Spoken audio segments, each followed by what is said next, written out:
On Greece, let's get that out of the way first. Were you surprised by that?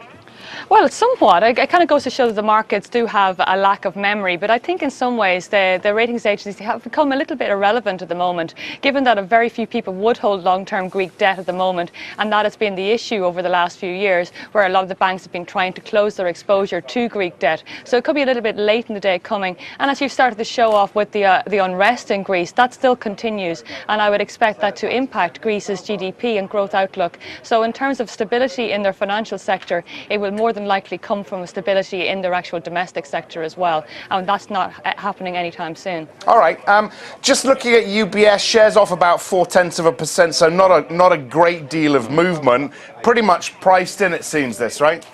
It looks like that, all right. I think in some ways they were the first bank to actually say that they're being investigated for these LIBOR investigations when the fallout came from Barclays.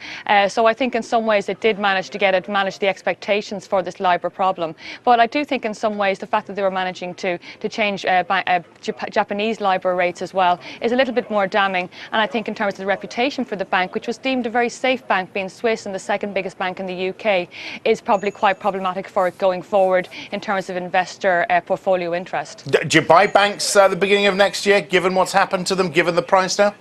There were many who say that we're reaching a bottom in the housing market, but I think unless we see some proper legalese come into play, where the banks have to stick to the audits and have proper audits taking place on the banks by an independent adjudicator, I would be slightly wary about investing in the banks for the time being. Quick word on the fiscal cliff. I mean, it amazes me when I look at the S&P and the Dow and some of these markets, this upward trend they seem to be caught in, despite no real positive news coming out of the US.